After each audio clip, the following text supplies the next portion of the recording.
はい、こんにちは。森のワークベンチザーキョンでございます。それではですね、墨入れかな。この非常に新品同様に近い状態の表面をね、使い込んだ形にしたいと思う。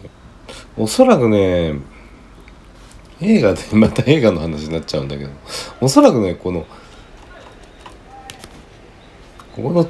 出っ張りですね、これがついてるやつってもしかしたらですよ、この上の部分だけラッピングかもしれないし、あるいは水性塗料ね、下の塗料を落とさないような水性塗料が中で塗ってあったのかもしれない。そうすればこっちの機体の方が多少汚れてるっていうのが理解できるんですよね。では心置きなく汚せるということではないでしょうかね。ただここまでの中でそんな極端にね退色とか入れてないですし、あとタッチアップですか。タッチアップっていうのは傷ついたようなところをねこう適当に塗ってやると。適当にでそのタッチアップするとちょっと色味が異なるんですよね。タッチアップしたところは明るかったりするんですけど、それをやってないので、タッチアップまではしてないんだけどもちょっと汚れてるかなという状態に持っていきたいと思います。なのでいつものようにね、またここに置いてあるようにこの油絵の具を使うんですけど、で僕が使ってるのはバーントアンバーとウルトラマリンディープという色ですね。でこのウルトラマリンディープでなくても普通のランプブラック黒でもいいと思うんですよ。2色で黒を作ります。ウルトラマリンディープとバーントアンバ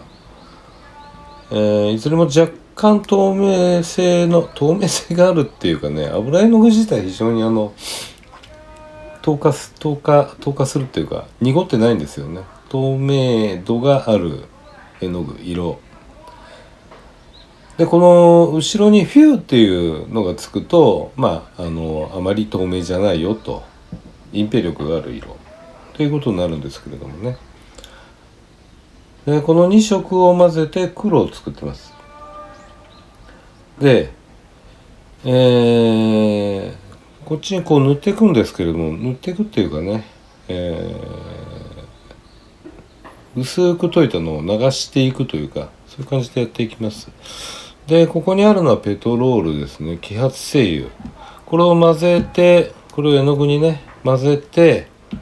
塗ってやると、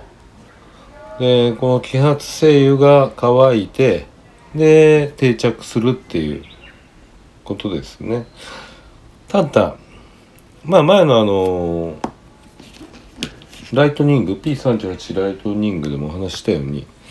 その形でやるとこの上にね、これを塗った上にまた油絵の具を乗っけると、これを混ぜてね、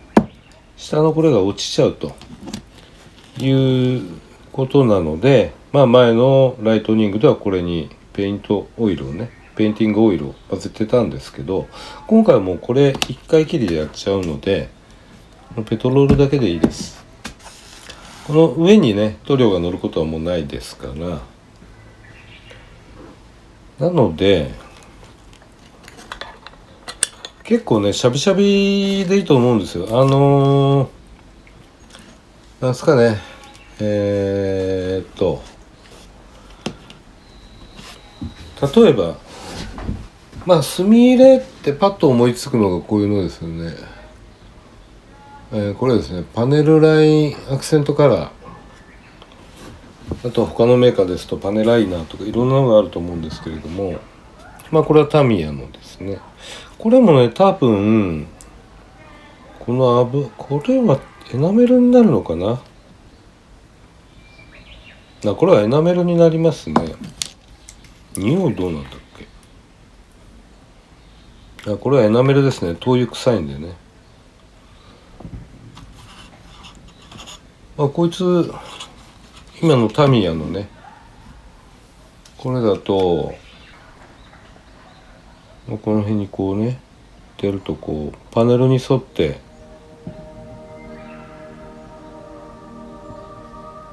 スーッと入っていくんですよ。でこれを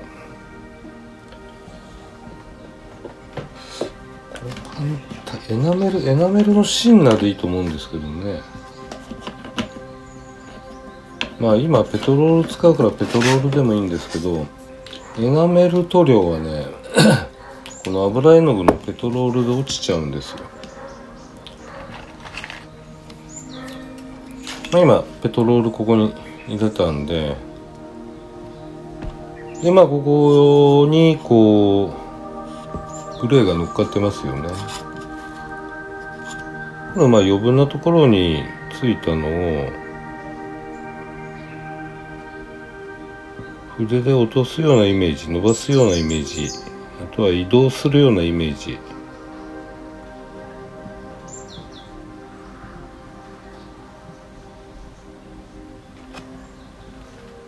今ちょっと広げたのをね、筆に含ませたペトロール、余分なペトロールをティッシュなんかで取ってやって、ここに置いてやればこれを吸い込んでいくわけですよ。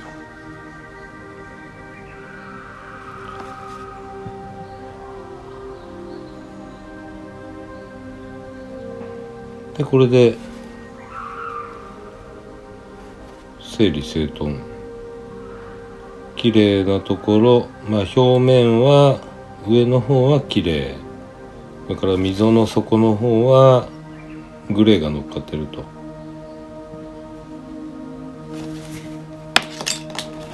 でちょっともうちょっと綺麗に撮りたいなって時はまあ綿棒などにねしませて、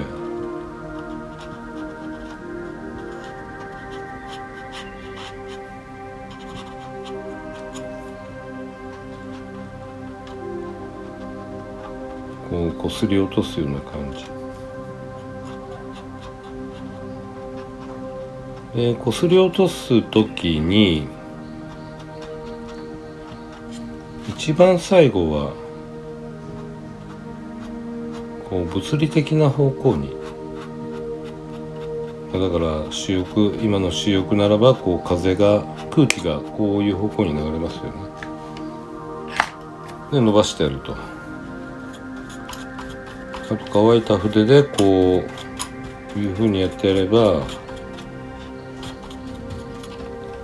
まあ、割と自然な感じになっていきます。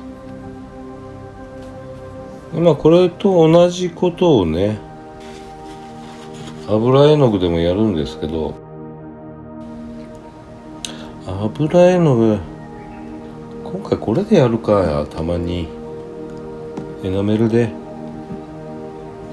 結構ねこの期待色にはこのダークグレーが合うんですよね。いい感じですからね。ただ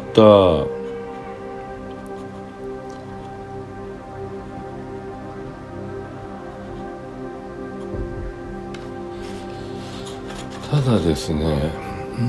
どうしようかな。一箇所変態灯を塗ったじゃないですか。変態灯、この黄色いとこね、これエナメルでやっちゃったんすよ。エナメルで。だからこの辺近辺はこれ使えない。この黄色いのが落ちてっちゃう。使うとすればあれですね、水性アクリルでしょうね。あるいはアクリル絵の具。ちょっと今せっかく油絵の具があるんで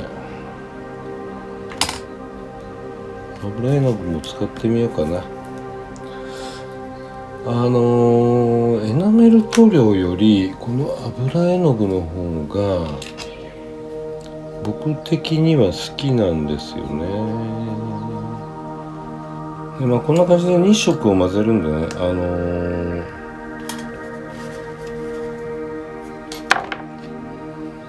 きな色調で落ち着かせることができるのが利点かな。ちょっと今茶色が多いですけどね、こっちの方がなんとなくさらってしてるような感じなんですよね。ただこれもね多分エナメルのダークグレーか何かをそのエナメルシンナーで薄めたやつよりもキメは細かいような気がしますね。茶色とね青で作った色なんでちょっとさっきのとは若干色調は異なりますね、若干ね。やっぱりこれもペトロールを使って伸ばしていきます。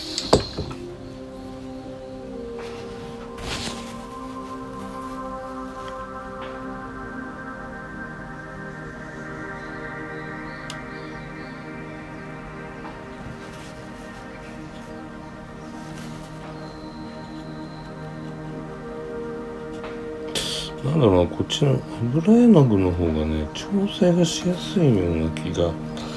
ほんの少ししてるんですよね。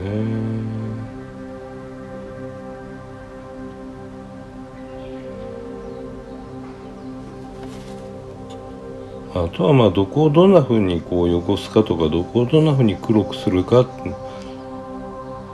はもう個人個人ですからね。センスの問題というか、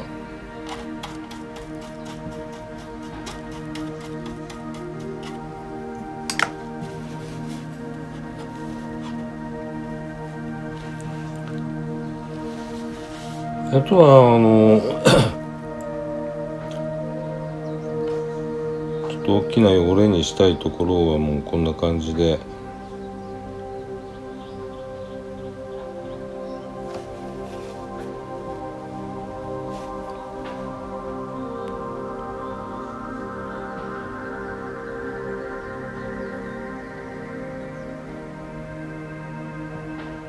いろんな模様を作ることできますから、これでちょっとね乾かしといて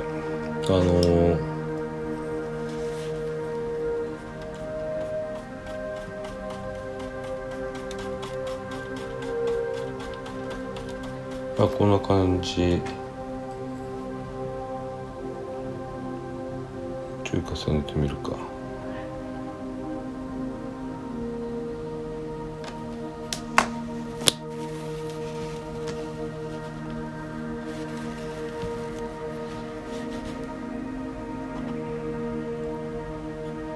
一回乾かしちゃってね、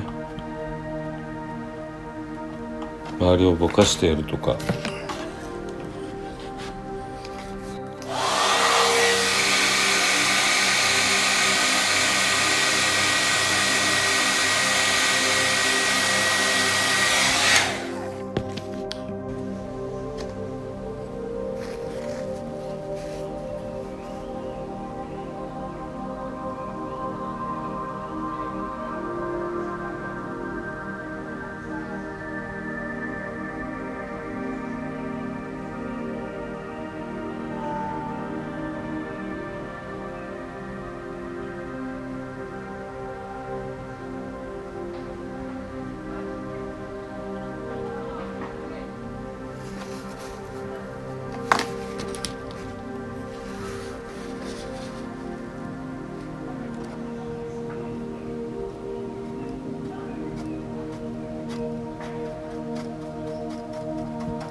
やりすぎだったなと思えばね、やり直しは効きますから、消すのはねできますから。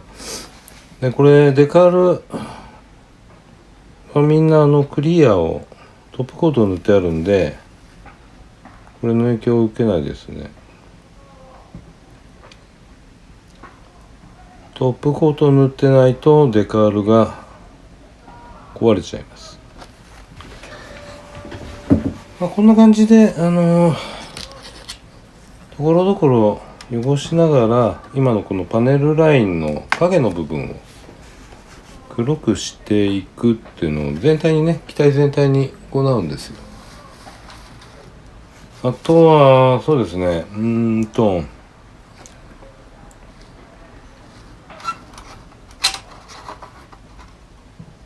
こういう通気口っていうかこれはなんだろう、エアアウトレットになるのかな。こういう部分も中は真っ暗なんで、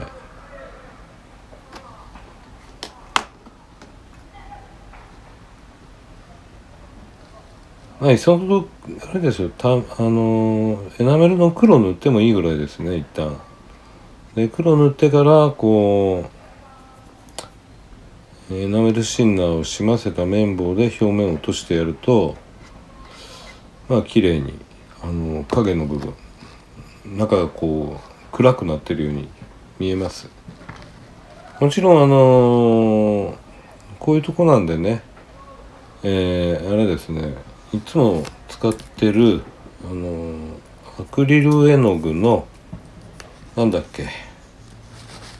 ペンタブラックほど黒くはないけれども、光の反射が少ない黒、こういうジェットブラックってアクリルガッシュですね。こういうのでこういった穴になってるところは真っ暗にしてやってもいいと思います。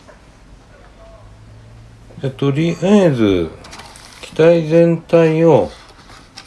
今ここでやったみたいな汚らしい形にしていきます。はい、全体の墨入れを終えました。こんな感じですね。裏側は若干そのグリス汚れが染み出したようなのも、油絵の具を使ってね、作ってやりました。じゃあちょっと今日は短いんですけれどもね、本日はここまで。次回は組み立ての方をしていきますかね。完成までもしかしたらいけるかもしれないです。それではまた。